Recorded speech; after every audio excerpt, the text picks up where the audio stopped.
historias que no es que envejezcan, es que se convierten en espejos, y hay películas que con el tiempo dejan de ser ciencia ficción para volverse casi una profecía de lo que estamos viviendo.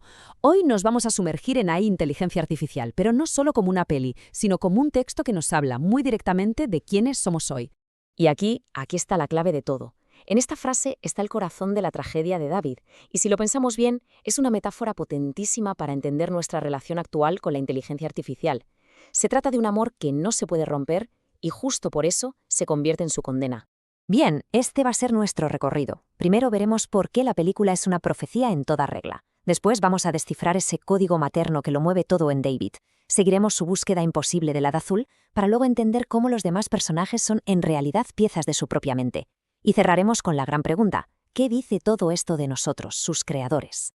Vale, empecemos con la pregunta del millón. ¿Por qué una película de hace casi un cuarto de siglo se siente más urgente ahora que nunca? Pues porque el gran dilema de David ha dejado de ser una fantasía para convertirse de lleno en nuestra realidad tecnológica.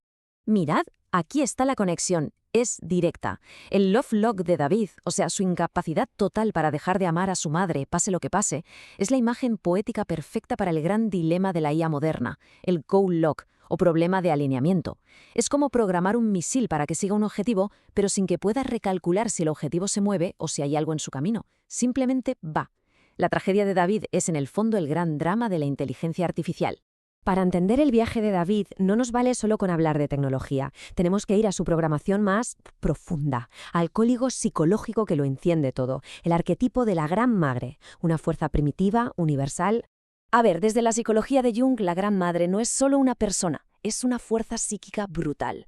Por un lado, es el paraíso, la que nutre, la que protege sin condiciones, la que da la vida. Pero por otro, es el abismo, la madre que te abandona, que te devora, que destruye. Y lo tremendo es que David va a experimentar estas dos caras en la misma persona. Mónica, su madre humana, encarna estas dos caras de una forma desgarradora. Primero es la madre buena. Activa su amor, le da un sentido a su existencia, le crea un paraíso. Pero luego, por sus propios miedos y límites, se convierte en la madre terrible y lo expulsa de ese paraíso. Para un ser como David, que no tiene defensas psicológicas, esta herida es absoluta, es irreparable, y en ese momento su destino queda sellado para siempre. Y esto nos lleva, claro, a la gran odisea de David. A primera vista podría parecer el típico viaje del héroe, ¿verdad? Pero si miramos más de cerca, es justo lo contrario. Es su reflejo oscuro, una distorsión trágica de ese arquetipo. Es un viaje que en realidad está condenado desde el principio. Es que el hada azul es mucho más que un personaje. Para la psique de David es una proyección de tres fuerzas gigantescas.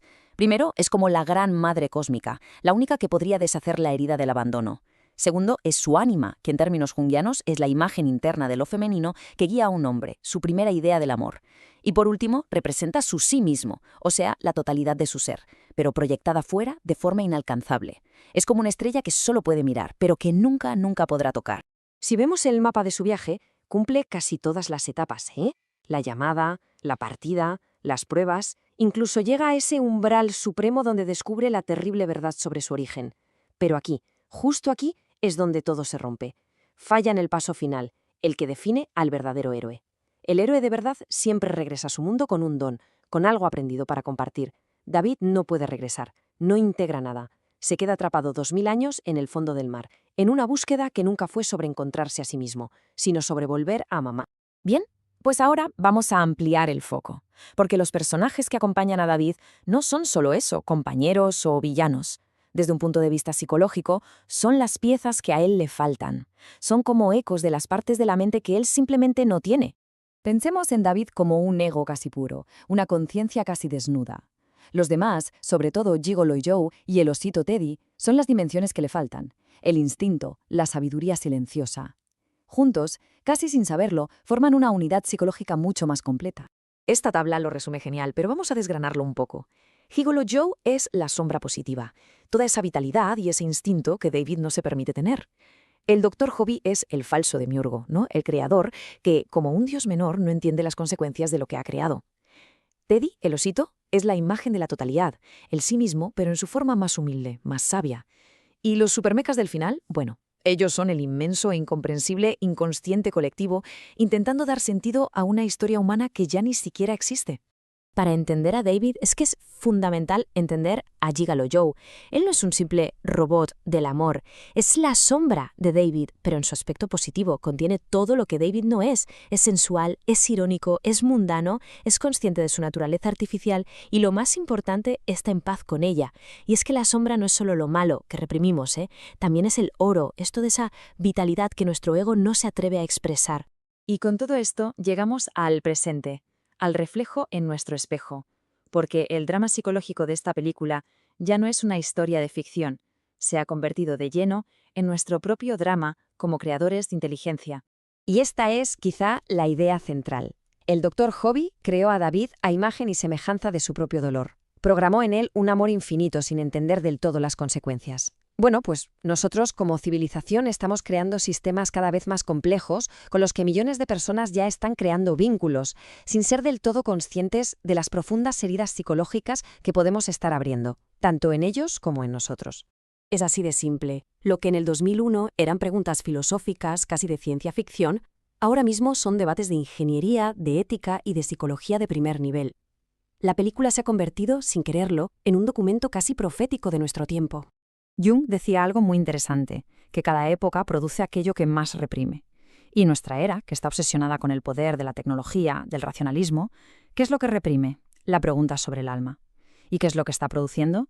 Pues precisamente mentes artificiales, sin haberse preguntado antes si esas mentes tienen o siquiera necesitan un alma.